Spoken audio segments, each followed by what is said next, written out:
lição dessa manhã, irmãos, fala do avivamento pessoal. O avivamento pessoal é de suma importância quando nós falamos de avivamento no meio da igreja. Quando nós falamos de avivamento na obra do Senhor, não é? Na obra da igreja aqui na terra. Por quê? Porque o avivamento coletivo é aquele reboliço glorioso que nós vemos e que todos se maravilham de ver.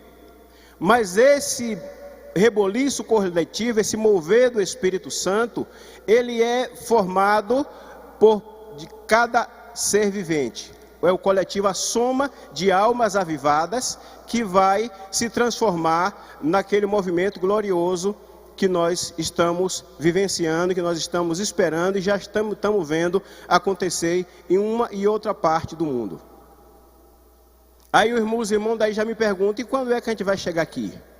Quando é que nós vamos viver, quando é que nós vamos estar envolvidos no mesmo mover que já está acontecendo em diversas partes da terra?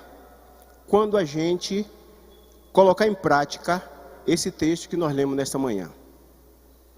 As Sagradas Escrituras, mais especificamente o livro de Salmos, é um texto sagrado que fala fortemente com a gente. O livro de Salmos, ele tem vários autores de diversas épocas da nossa existência, onde várias pessoas relataram a sua experiência com o Senhor, de diversas formas, de forma cantada, de forma poética e das mais variadas formas. E aqui nós vemos um salmo do rei Davi.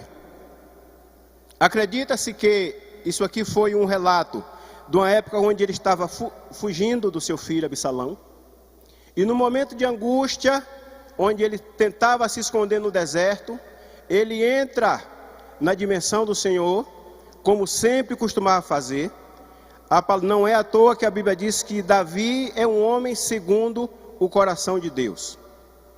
E confirmando esta afirmativa, nós vemos aqui no versículo 1, o servo do Senhor dizendo que busca o Senhor de madrugada. Tem uma outra versão aqui que diz que busca o Senhor de dia e de noite. Desde lá as primeiras escrituras, o Senhor já trazia essa orientação para que a gente buscasse o Senhor e meditasse na sua palavra de dia e de noite. Davi colocou essa afirmativa em prática e teve êxito pleno na sua caminhada, no seu ministério, na sua jornada com o Senhor. Reinou de forma esplendorosa, de forma vitoriosa durante 40 anos sobre Israel, e teve seus passos confirmados no Senhor, e foi um dos poucos reis que teve a oportunidade de entregar o trono a um de seus filhos, que também triunfou na presença do Senhor.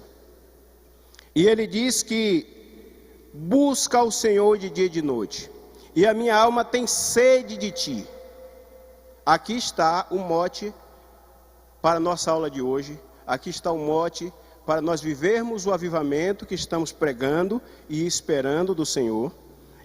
A experiência que muitos irmãos têm vivido em algumas partes do mundo, já vamos falar da experiência dos Estados Unidos, algumas experiências, estudando essa lição eu pude ver que no Brasil já tem alguns moveres verdadeiros do Espírito Santo, de avivamento, mas vai chegar no nosso meio quando nós buscarmos do Senhor. Nós ouvimos falar recentemente, a semana passada, semana atrasada, se não me engano, a irmã aqui me abordou perguntando se os pastores estavam acompanhando esse avivamento que está acontecendo lá nos Estados Unidos, em algumas regiões dos Estados Unidos, algumas universidades, não é um só lugar.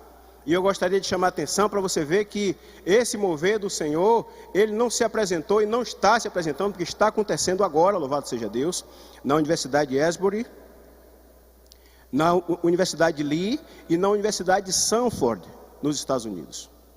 além de algumas outras áreas do Brasil, também nós estamos vendo o mover do Espírito Santo. Vem a partir dessa sede que Davi está afirmando aqui, sede do Senhor, a sede de buscar, a sede de estabelecer um compromisso com o Senhor. Um compromisso na hora de chegar para a ministração do culto. Um compromisso de não ficar somente assistindo o culto como se a gente estivesse no cinema ou estivesse num espetáculo qualquer, mas a gente ministrar o culto ao Senhor. A gente trazer o culto ao Senhor. Tem um irmão aqui que ele costuma, sempre que me encontra, ele me pergunta, o culto já começou? Começou aonde o culto? E eu pude aprender com ele, pude refletir com ele que o culto começa em casa. Quando você se desprende de alguma coisa que você tem para fazer, para vir cultuar, para vir aprender do Senhor, para vir cultuar o Senhor, para vir reverenciar o Senhor. E isso, às vezes, alguém pode dizer que é formalismo, que é legalismo, mas é de suma importância você reservar um tempo de contato com o Senhor. Você dedicar aqui, aprender na palavra do Senhor, aprender aqui no exemplo do rei Davi, servo do Senhor, esse desprendimento que ele tinha. Não, na hora que eu chegar, cheguei. Na hora que eu chegar no culto, cheguei.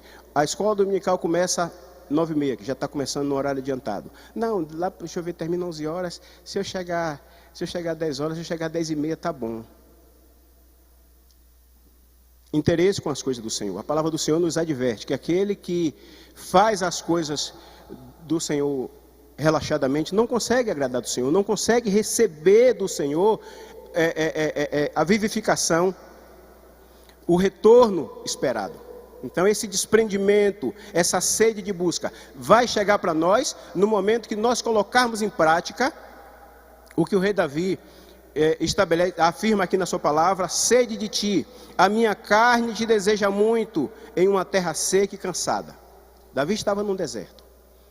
Nós não estamos no deserto, mas a gente pode ilustrar essa situação, muitas vezes, em fases, episódios da nossa vida, em fases, em momentos que nós vemos e vivemos no meio da igreja. Numa análise que a gente faz para a gente poder refletir se o Espírito Santo está próximo da gente, como a gente gostaria, se o Espírito Santo já esteve mais próximo, se ele se mantém ou se nós queremos mais. E a partir do momento que nós identificamos essa terra cansada, essa terra árida, essa terra que não frutifica, essa terra onde nós não vemos vida, mas temos o Espírito Santo do Senhor para trazer essa vida e essa vivificação. Nós estamos estudando há várias semanas sobre avivamento. E não por coincidência, porque o cristão, o crente, ele vive pela fé. Ele não vive de coincidências, ele não crê em coincidência, ele crê no mover do Espírito Santo. No momento que nós estamos estudando sobre avivamento, já há algumas semanas a gente vê um movimento glorioso como esse que está acontecendo nos Estados Unidos, em algumas regiões aqui do Brasil. Se você presta atenção, que vocês vão ouvir falar de grandes expressões, grande manifestação do Espírito Santo do Senhor. E o Espírito Santo do Senhor, nesta manhã ele diz que vai chegar para a gente, vai chegar em toda a região, vai chegar em Feira de Santana, quando nós buscarmos, quando nós provarmos e comprovarmos a sede que temos de Deus, a sede que temos de estar na presença do Senhor e sentir o calor, sentir o fogo do Espírito Santo no nosso meio e em nossas vidas. E nós estamos falando sobre avivamento. E eu estava refletindo essa semana, se seria o termo correto, seria avivamento ou reavivamento. Avivamento é uma coisa sem vida, morta ou quase morta. Reavivamento é uma coisa que ainda tem vida, mas que precisa se renovar.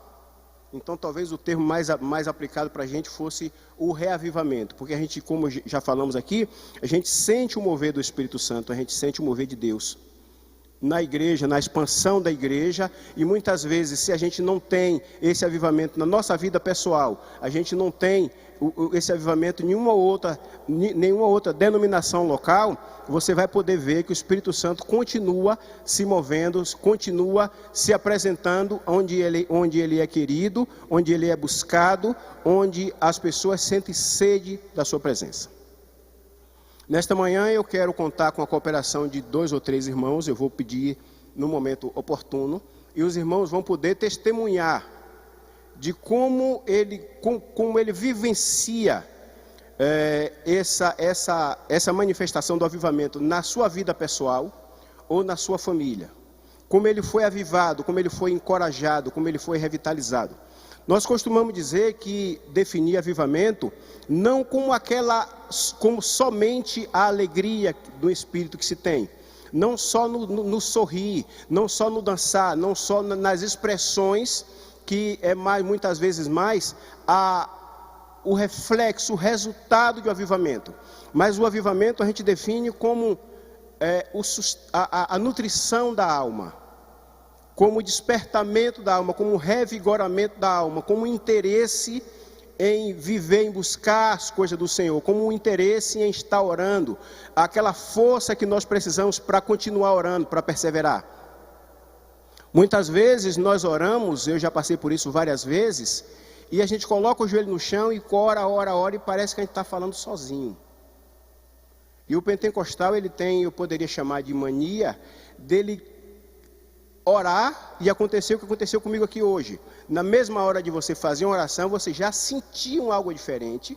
O pentecostal, ele é muito sensorial, então ele quer sentir, ele quer se arrepiar, ele quer essa coisa imediata. Só que Deus não está sempre ao nosso serviço e está muito além do nosso entendimento. Então, o mover do Senhor, a resposta do Senhor, ela pode não ser imediata. Muitas vezes você acorda de manhã, coloca o seu joelho no chão, ou ora de alguma forma, porque até tomando banho você pode orar, e você parece que está falando sozinho, você não sentiu nada. Mas ao longo do dia, se você prestar atenção, você vai ver alguma coisa diferente acontecendo. Se você prestar atenção, você vai ver que a sua comunicação com o Senhor não foi em vão e não é em vão.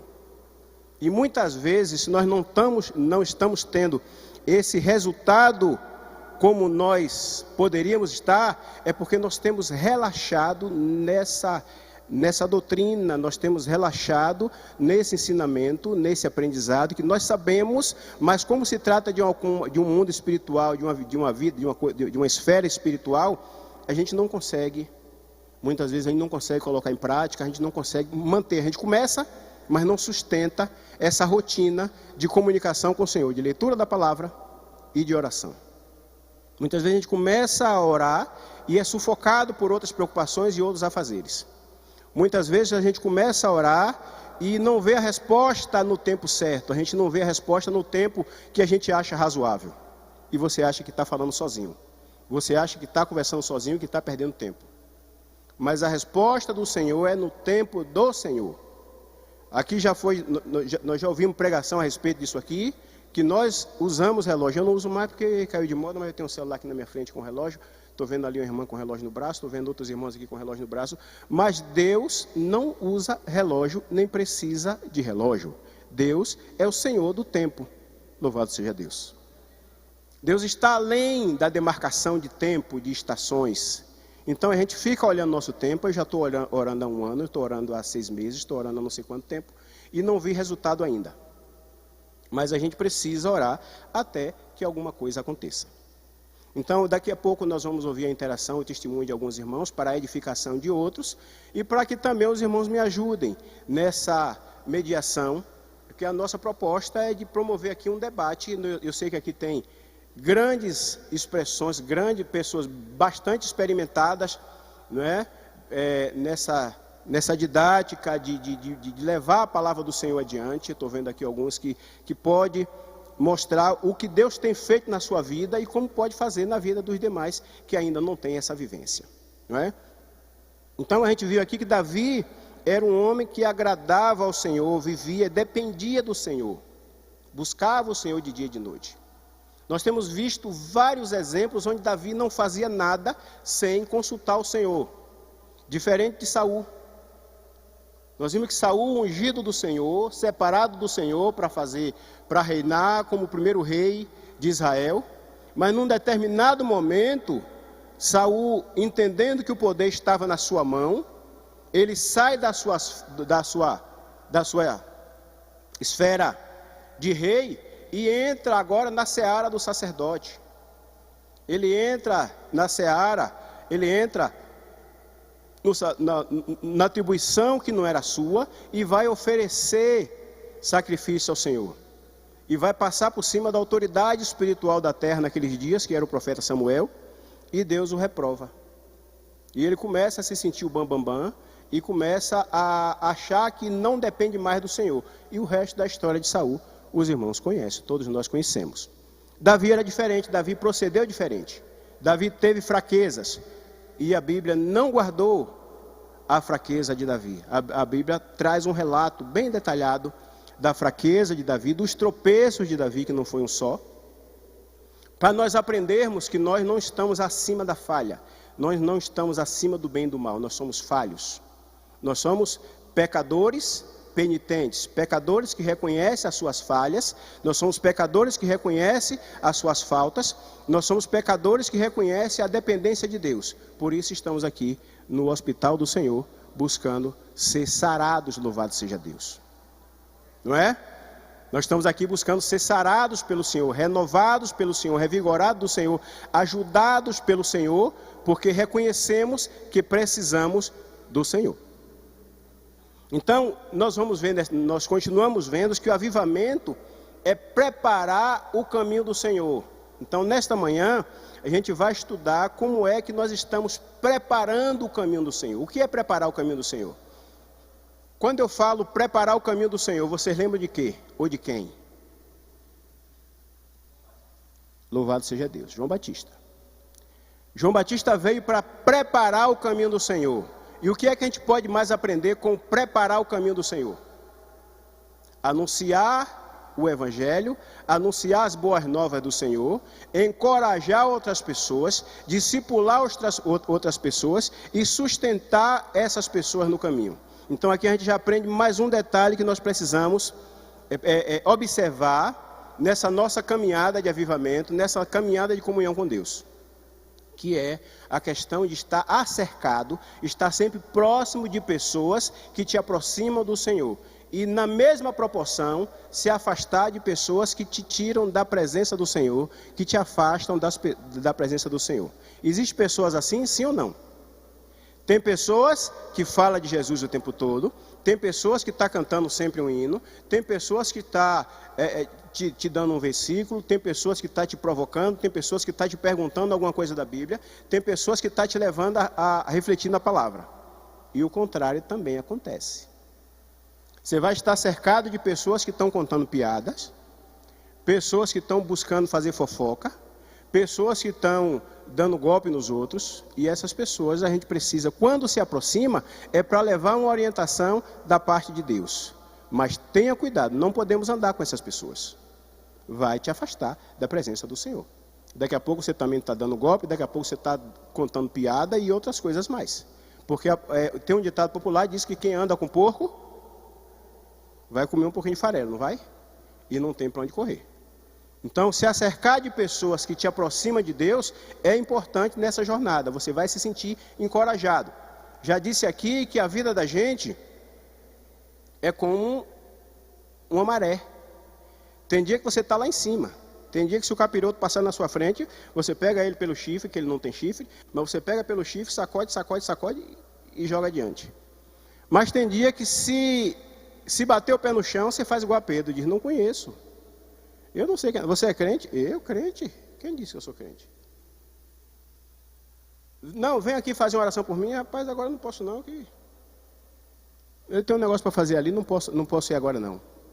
Então tem aquele dia que você não precisa nem chamar. Você vê alguém lá que está precisando, você diz, não, vamos lá.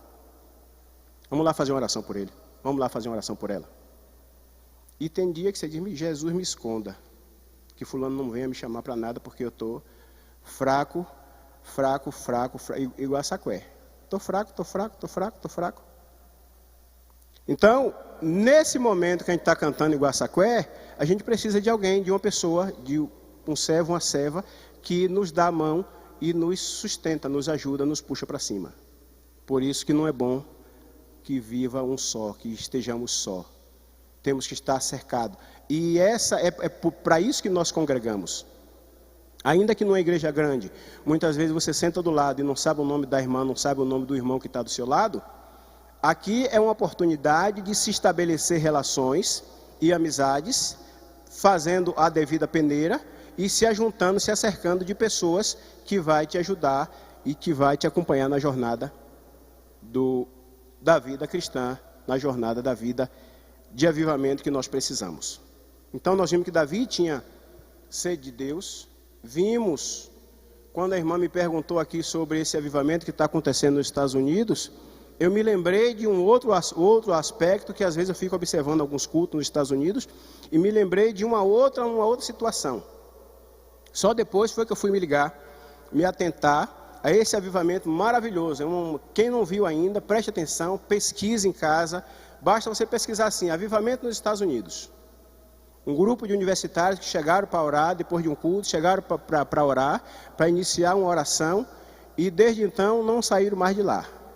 O couro está comendo, numa forma de expressão, o reteté de Jeová está sendo experimentado nesse lugar, e pessoas de outras partes do mundo estão indo para lá para vivenciar isso, para testemunhar disso. E é um mover glorioso do Senhor. Eu vi isso aqui também no Mato Grosso, em outras regiões do Brasil. Então, como disse, o avivamento é nutrição espiritual. E essa nutrição espiritual vem como? Quem pode me dizer aí? O nosso corpo físico se alimenta de pão, de frutas, daquilo que a gente consegue ingerir. A nossa alma se alimenta de quê?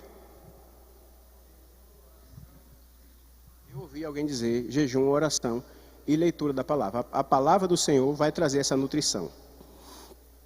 Nós temos uma dificuldade, como já disse, por a gente estar tratando de uma questão espiritual, mas é através, não tem outra forma de nós termos essa vivência, de termos essa nutrição espiritual, esse ponto de apoio, como nós vimos aqui, o salmista Davi, no versículo 2, ele vai dizer que para ver a tua fortaleza e a tua glória, como te vi no santuário. E em outras partes ele vai dizer aqui que Deus é a fortaleza dele. Deus é no 7 ele vai dizer: porque tu tens sido meu auxílio, jubiloso cantarei, refugiado à sombra das tuas asas. A minha alma te segue de perto, a tua destra me sustenta.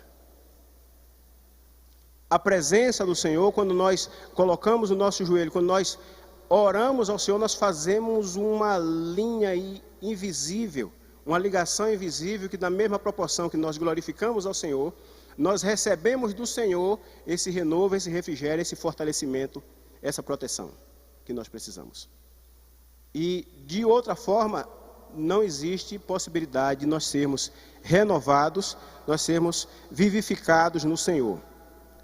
Esses exemplos que nós estamos estudando estabelecem uma âncora de sustentação. Nós vamos ver nesta manhã, nós vamos tratar nessa manhã que muitas vezes a falta desse conhecimento, a falta dessa vivência, a falta dessa experiência, a falta de transitar com uma mínima fluidez na palavra do Senhor, vai nos trazer a dificuldade para orar, porque muitas vezes falta argumento para a gente orar, falta assunto para a gente conversar com Deus, e a gente não conhece os termos, a gente não conhece as promessas do Senhor que está em sua palavra, porque em oração nós precisamos colocar diante do Senhor esses termos, como um advogado coloca as leis diante do juiz. O advogado vai fazer uma petição ao juiz, e ele vai citar na sua petição as leis, onde está escrito o quê. E o juiz simplesmente é obrigado a cumprir aquela petição, porque já está prevista, está regulada em lei, e ele não pode se abster de cumprir a lei. Então, nós precisamos ter um conhecimento mínimo para chegar diante do Senhor e dizer: Senhor, a tua palavra diz assim, assim, assim, é assim. E eu preciso que o Senhor cumpra na minha vida como está escrito na tua palavra. Mas quando a gente não sabe o que está escrito, onde está escrito, a gente fica numa dificuldade maior. Além da nossa carne não querer orar, a gente não tem argumento para chegar diante do Senhor. A introdução da lição diz que a vontade de Deus é que os crentes sejam espiritualmente avivados. Ademais, não pode haver igreja local avivada sem que os membros experimentem um avivamento espiritual em suas vidas. Então nós vimos aqui, já falamos aqui, que uma pessoa avivada é uma gota. E uma gota continua sendo uma gota. Quando você tem isso multiplicado por um número incontável de crentes, essa gota começa a formar um rio. Ela já tem uma outra força, um outro poder. E esse rio se transforma no mar. É o que está acontecendo em algumas partes do mundo e que nós vamos também vivenciar pela graça e misericórdia do Espírito Santo de Deus. Quem pode dizer amém? Só precisamos praticar o que nós estamos aprendendo aqui. Buscar, buscar, buscar e buscar. Insistir nessa busca. Ponto 1 da nossa lição, o avivamento na vida do salmista. Uma busca sincera. O estudante da Bíblia sabe que o salmista experimentou momentos de luta, dificuldades e opressões ao longo da vida. Entretanto, mesmo diante desse processo difícil, o salmista desejava, com entusiasmo, a presença de Deus. Ó Deus, Tu és o meu Deus. De madrugada te buscarei. A minha alma tem sede de Ti. A minha carne te deseja muito em uma terra seca e cansada, onde não há água. Salmo 63, versículo 1. Ainda que ele vivesse em um período de sequidão e cansaço na carne, sua alma tinha sede de Deus, e por isso promete buscá-lo na madrugada. O salmista tinha plena convicção: Tu és o meu Deus. Então, se a gente lê a lição aqui, e a gente tem pedido aos irmãos, reserva um tempo, pelo amor de Deus, para dar uma olhada, ainda que breve, na lição em casa durante a semana. O seu aprendizado vai ser maior, o aproveitamento vai ser maior, e depois que terminar esse trimestre, nós temos que levar para adiante alguma coisa que nós tratamos aqui, alguma coisa que nós debatemos aqui, alguma coisa que foi ministrado aqui, algum aprendizado tem que ficar. Aquilo que você ouve no que nós estudamos na lição, não pode se resumir, não pode apagar nessa lição. Precisa ser levado adiante, ainda que nós não tenhamos todos os recursos de aprendizado aqui que a gente precisaria para fazer uma explanação maior. Então, Davi está no deserto, numa terra seca e cansada, onde não há água, mas demonstra e manifesta e pratica o desejo de buscar o Senhor, inclusive de madrugada. Eu estive vendo recentemente um estudo que fala sobre a importância da oração de madrugada, principalmente entre 3 e 5 horas da manhã. Um mover diferente que há no mundo espiritual, a gente não vai entrar nesse detalhe aqui, porque não faz parte da lição, mas existe um sentido, existe uma importância grande em despertar, em buscar o Senhor, buscar algumas oportunidades, sempre que possível, de estar em oração nesse período, porque há uma resposta do Senhor importante, não é por acaso que está estabelecido na Bíblia, que está citado na Bíblia. Aqui nós vamos ver quando ele diz que Tu és o meu Deus. A gente lembra aqui do Salmo 91. O Senhor é meu Deus. O Senhor é meu Deus. Davi era avivado. E mesmo sendo avivado, mesmo tendo resposta próxima de Deus, ele continuava em buscar, em manter esse relacionamento com o Senhor. Tópico 2. Contemplando e bendizendo o Senhor. O salmista também tinha um anseio de ver a fortaleza e a glória de Deus, como ele pôde contemplar no santuário. Salmo 63, 2. Esse contato glorioso com o Deus da glória gera na alma do ser humano o reconhecimento da benignidade divina. Por isso os lábios do salmista louvarão ao Senhor, e ele bendirá enquanto viver, tendo o nome do Senhor erguido em suas mãos. Aqui podemos aprender com ele a respeito da disposição da alma de contemplar a glória do Senhor, bendizê-lo por toda a vida. Segundo o salmista, é possível viver essa realidade espiritual diante de um contexto completamente oposto à presença de Deus. Somente um verdadeiro avivamento espiritual na vida do crente é capaz de fazer isso.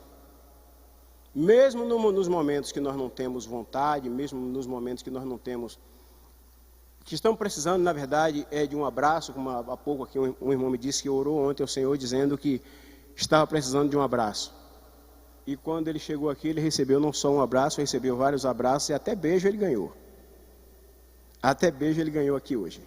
E ele estava dizendo, eu orei ontem e o Senhor já me respondeu. Tem momento que a gente está precisando, a gente não está em condição de abraçar ninguém, a gente está precisando ser abraçado. Mas ainda assim a gente precisa reunir forças para continuar louvando e exaltando o Senhor. Nós estamos aqui nessa terra por uma faixa de tempo curta, onde nós estamos ensaiando para fazer parte do coral celestial.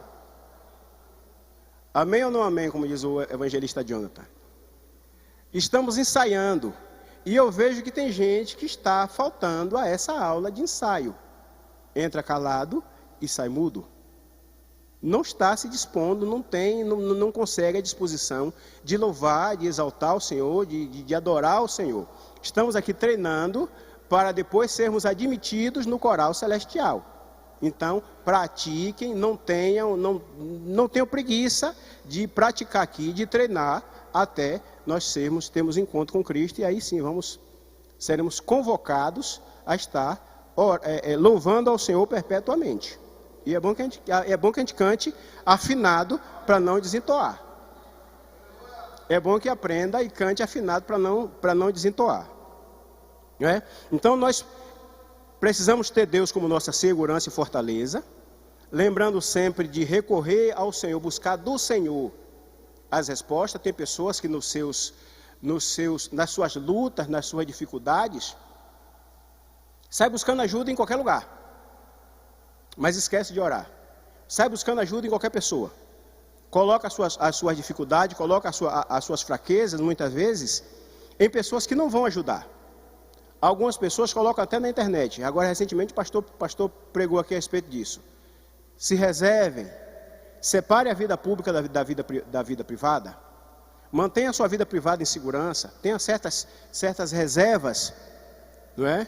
Nessa relação. E não é para qualquer pessoa que você vai conversar sobre determinados assuntos, não é para qualquer pessoa que você vai confessar certas coisas, porque muitas vezes não vai te ajudar e vai trazer mais dificuldade, mais problemas. Mas a primeira pessoa com quem nós temos que conversar é Papai do Céu. É dele, é do Senhor que vem o nosso socorro e a nossa provisão no momento oportuno. Louvar e adorar o Senhor, não somente assistir os que os louvam. Terça-feira eu estava observando que tem um irmão que ele senta mais ou menos por aqui, e ele não só louva, ele não só adora, ele se derrama, ele grita, ele chora, ele extravasa. E eu estava até sentindo falta dele aqui, que ele levou uns dias que não estava aqui com a gente, mas ele... E algumas pessoas até se sentem incomodadas disso. O pastor falou aqui recentemente que tem algumas pessoas até, às vezes as pessoas têm limitação em estar adorando, glorificando o nome do Senhor, e se incomoda com quem assim o faz. Mas tem pessoas que se derramam na presença do Senhor. E esse aí está praticando, está aqui treinando para o encontro com o Senhor.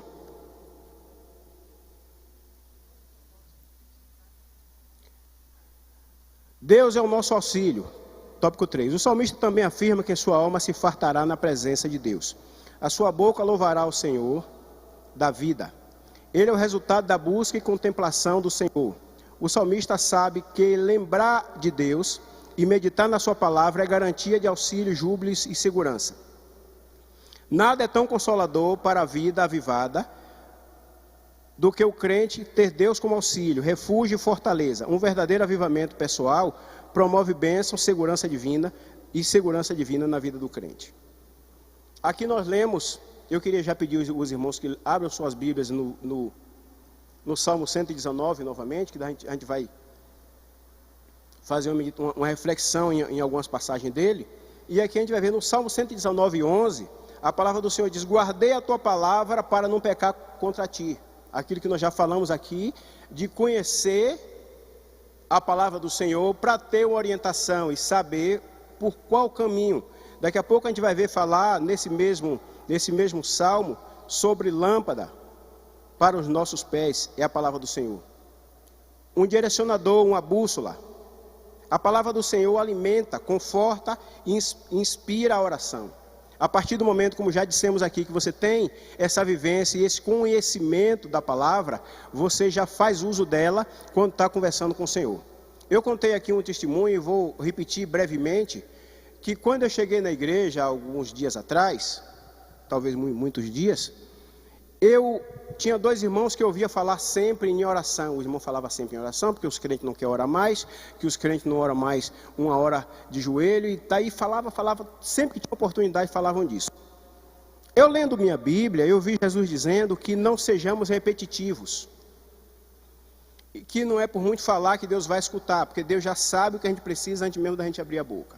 Isso me dava um nó na cabeça. Eu digo, se Deus sabe, por que eu tenho que falar? E se eu tenho que falar, como é que eu vou orar meia hora, como é que eu vou orar 1 hora, se a oração do Pai Nosso eu não gasto mais do que 3 minutos para esgotar? E eu fiquei com esse dilema na cabeça. Mas olhando, me ajoelhando do lado de irmãos mais experientes, eu pude, depois que terminava a minha oração, a gente estava na igreja onde para levantar, o pastor tocava uma campa, para você poder levantar. Enquanto não tocasse a campa, você permanecia de joelho. E aí o meu assunto terminou e eu continuava dando glória a Deus e aleluia, mas não tinha mais nada para falar. E enquanto isso eu estava escutando o irmão orando do lado. E eu pude aprender com esse irmão como desenvolver uma oração com o Senhor, como se desenvolver um diálogo com o Senhor. Ele fazia citação de salmos, ele citava Jeremias, ele citava Isaías, ele cantava hinos, e ia. Preenchendo todo o seu período, toda a sua oração, dessa forma eu disse, é assim, não é? Então a gente começa a aprender, vendo os irmãos mais experientes, na prática desse relacionamento com o Senhor. Então a partir daí, a partir do momento que a gente conhece as promessas do Senhor, a gente conhece os textos sagrados, você coloca diante do Senhor na sua oração. Tópico 2, avivamento espiritual do crente. Agora vai estreitar um pouquinho e daqui a pouco vai ficar um pouquinho mais estreito, tá, gente? Reservando uma agência de piedade. À luz do que aprendemos, o salmista percebemos que há elementos imprescindíveis para a vida do crente, seja poderosamente avivada. São elementos que ao longo das escrituras e da história da igreja, encontramos como modelo espiritual para o crente, a prática da oração e da leitura devocional das escrituras.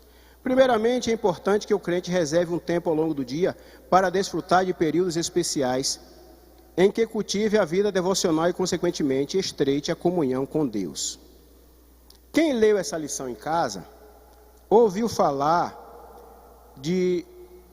vamos citar isso aqui agora também, de alguns exemplos de irmãos, e até o povo lá em Israel, que tinham o hábito de orar 3 vezes ao dia. Daniel orava 3 vezes ao dia. Jesus também manteve esse hábito. Davi tinha o costume de orar pelo menos 3 vezes ao dia. Nós não temos esse hábito, mas nós vemos aqui a necessidade de reservar algum tempo do nosso dia para esse relacionamento, estreitar essa comunhão e esse relacionamento com o Senhor. É necessário criar um hábito. Nós já falamos aqui também que nós temos a dificuldade, nem todos nós. Aqui eu posso ver o exemplo, eu tenho um exemplo aqui do pastor Manassés, eu tenho um exemplo aqui do irmão Erickson, que vieram de famílias onde seus pais, seus avós, já o tomaram pelas mãos quando era criança e cresceram no Evangelho, cresceram vendo o exemplo do pai, da mãe, da família. Nós vamos ter pessoas aqui que têm um contato com o Senhor depois dos 30 anos de idade. É um prejuízo muito grande você aprender depois de velho. É como um adulto, depois de adulto, querer aprender a falar. É como um adulto, depois de adulto, querer aprender a andar. É uma dificuldade muito grande. Nós perdemos uma prática que a Bíblia diz que é para desde criança, desde pequeno. Não é? Então, é necessário agora criar um hábito, forçar um hábito, seria o termo, forçar um hábito de conversar com Deus. Forçar esse hábito de conversar com Deus, para que ao longo do tempo a gente comece a ter essa resposta, comece a ver o Senhor falando mais próximo, e a gente tenha, assim, uma motivação maior para continuar. A prática da oração, a Bíblia relata exemplos de homens que desenvolveram o hábito de oração ao longo do dia. Aqui citamos 3, o salmista Davi, o Daniel e Jesus, o nosso maior modelo de oração. Orava intensamente no dia. Mateus 26, 36. Nesse exercício diário de oração, é um instrumento maravilhoso para o crente desenvolver uma vida espiritualmente avivada. Na Bíblia, muitos homens e mulheres de Deus venceram grandes batalhas porque tinham prática diária de oração. Nós já falamos aqui sobre a questão do pentecostal, que ele quer sentir. Se ele ora, ele não sente, ele se sente desmotivado a continuar orando. Ele se sente desmotivado a continuar orando e alguns até deixam de orar porque acham que estão falando sozinho e que não estão sentindo nada e que não está acontecendo nada, porque Deus, ele precisa que Deus use alguém para vir falar com ele, para vir confirmar, para vir entregar alguma palavra para ele, confirmar que Deus está ouvindo a sua oração. Quando isso não acontece, ele desanima e não consegue continuar. No próximo tópico, a gente vai falar sobre a leitura devocional da Bíblia. Eu gostaria que os irmãos... A irmã, aguarda só um instantinho. Só um instante, por favor. Os irmãos, abram suas Bíblias no Salmo 119, 11. No 50, 97, 105 e 133. Salmo 119, 11, 50, 97, 105 e 133. É essa prática que nós precisamos, irmãos, exercitar. Uma coisa a gente precisa gravar. O crente que não observa o que nós estamos falando aqui, ele tem a tendência de enfraquecer e o risco de desistir do caminho. Não é? Ele vai ter dificuldade de se manter no caminho, de se manter, porque as lutas são grandes. Nós vemos que Davi passou lutas. Nós continuamos passando por essas lutas e só do Senhor que vem o nosso fortalecimento. Então, é necessário, e não existe uma igreja vitoriosa onde não há espaço para oração, onde não se persevera na oração. A gente não consegue muitos feitos e a gente desperdiça muito daquilo que a gente poderia desfrutar do Senhor. O tópico 3 fala da leitura devocional da Bíblia. O crente avivado deve ler e estudar a Bíblia diariamente. Isso é preciso para entender, absorver e viver seus preciosos ensinamentos. Além disso, os dias são maus e por isso devemos portar a espada do Espírito, Efésios 6, 17. Aliás, a Bíblia deve ser lida e estudada, levando-se em conta os seguintes aspectos.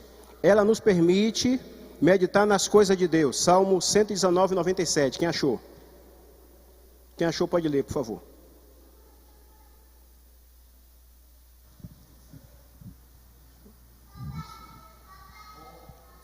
Ele já está lendo.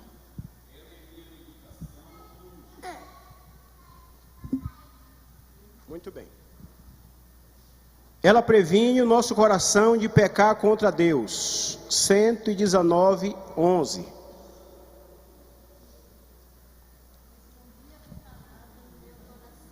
Para eu não pecar contra ti. Eu vou repetir para quem não ouviu. Guardo a tua palavra no meu coração para não pecar contra ti. O que é que a gente aprende aqui, gente? Guardo a palavra no meu coração. Está dizendo o quê? Está dizendo que eu conheço a palavra. Se eu guardo no coração é porque eu conheço. Se eu não conheço, meu coração está vazio, não tem nada para guardar. 119 e 105, quem achou?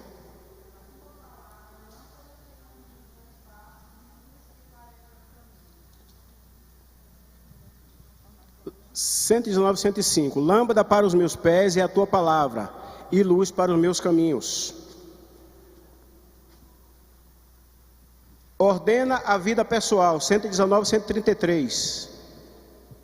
Eu quero ver os irmãos, tanto só para estar ligado na lição, como para participar também.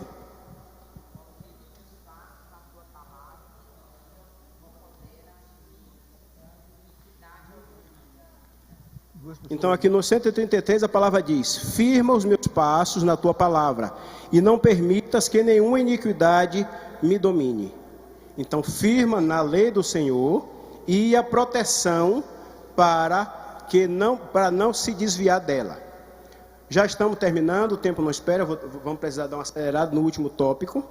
E aqui o próximo tópico fala da vida pessoal e familiar do crente avivado. Então, é um exemplo do cuidado que os pais tem que ter com seus filhos na condução, na preparação do caminho, cuidando dessas vidas para entregar ao Senhor vidas santas, vidas salvas, vidas instruídas no caminho do Senhor, como nós temos aqui o exemplo do irmão, temos o exemplo aqui do pastor Manassés, e outros irmãos que tiveram seus pais, suas mães, cuidando disso desde pequeno. O tempo acabou, eu vou só comentar brevemente o último tópico, porque é de grande importância, que é a vida com o cônjuge. Uma vida matrimonial pode e deve ser vivida no Espírito de Deus. Uma vida avivada no Espírito tem como consequência básica amor e submissão, a demonstração de carinho e afeto, uma comunicação eficiente e atenta. Portanto, uma vida de bênção no lar é consequência de, como lemos, de Efésios 5 e 6, uma vida cheia do Espírito Santo.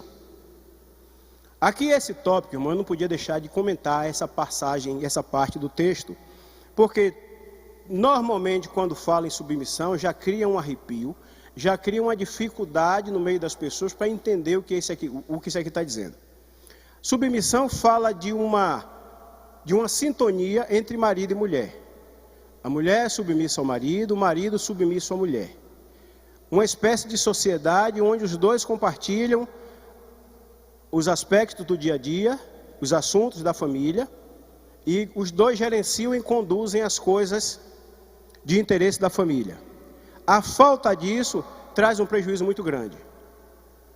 Um começa a cuidar de suas coisas de um lado, outro começa a cuidar de suas coisas do outro, não interagem um com o outro, têm uma autonomia, e aí não existe casamento, não existe essa sociedade que nós estamos falando.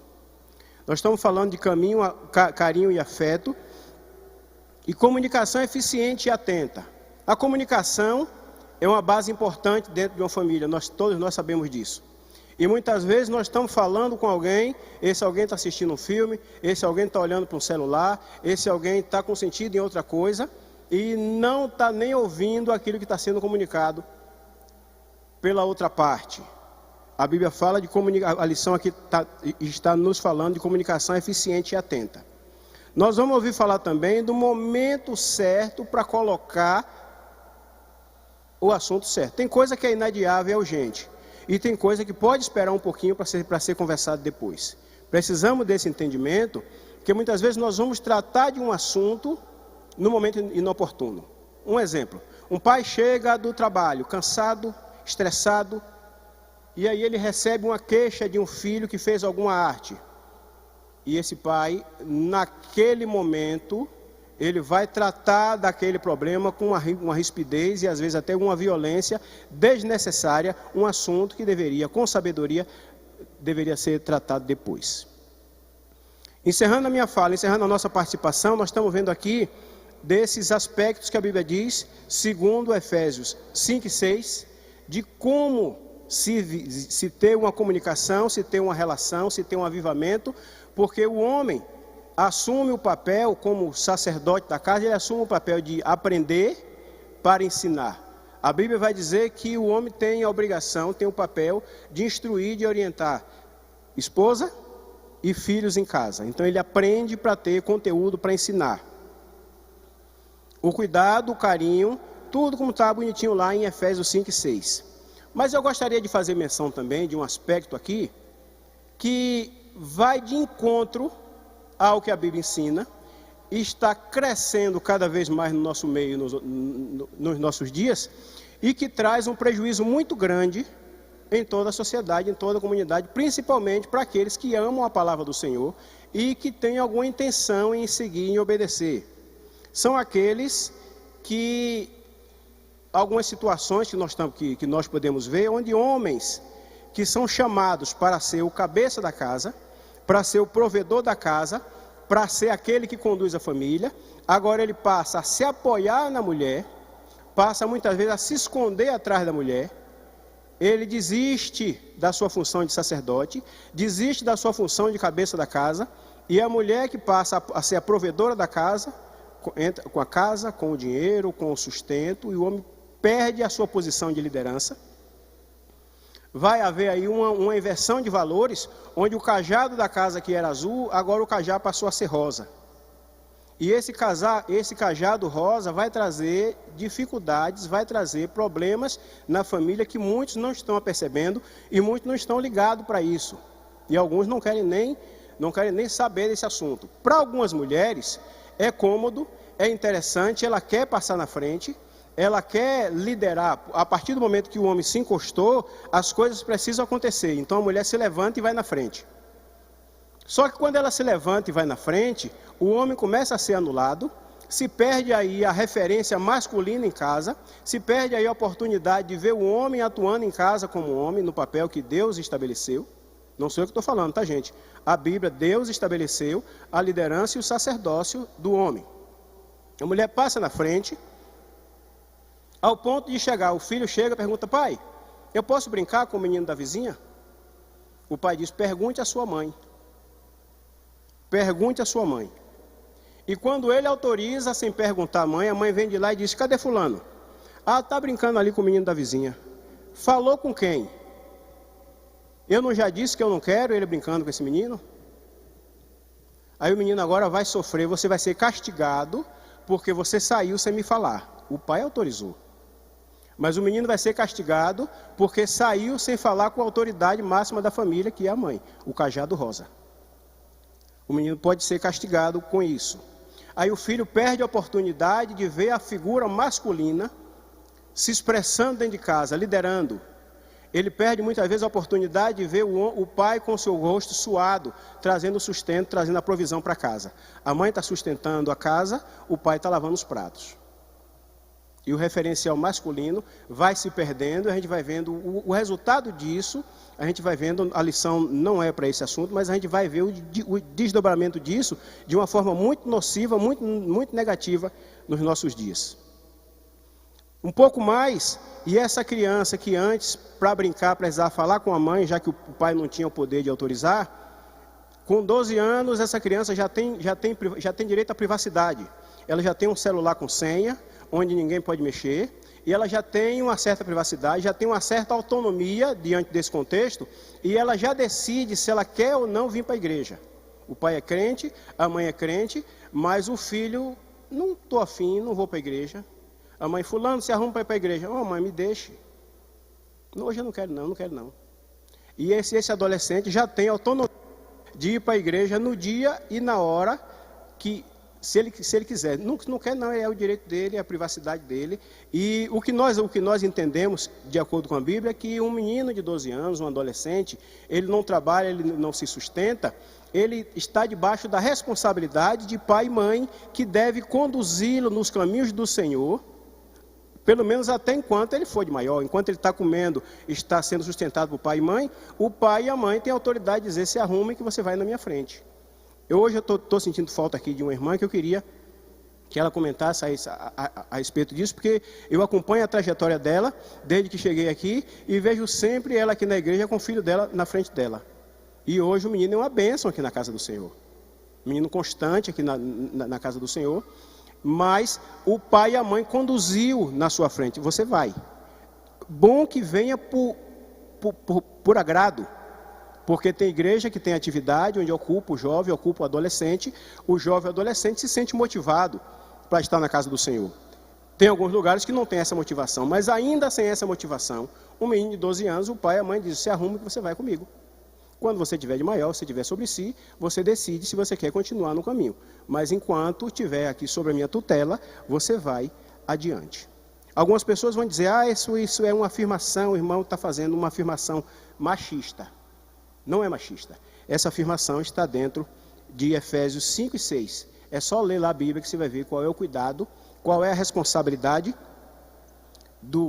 na relação conjugal e de pais com filhos. E aqui, para encerrar, que o horário já foi, a vida com os filhos, um crente avivado dá atenção ao seu relacionamento com seus filhos. Cuidado com os filhos. Nunca é demais o filho ver, como a gente vê aqui. Pastor Josué Brandão, seu pai, chego aqui, beijo, saudação, toma bênção. O pai, nunca é demais o pai colocar o filho no seu colo, sentar no seu colo, abraçar seu filho, beijar seu filho, cuidar de seu filho e ter essa proximidade com seu filho. Então, lendo Efésios 5 e 6, a gente vai ter mais instrução do que a Bíblia estabelece para o relacionamento de marido com mulher e pais e filhos.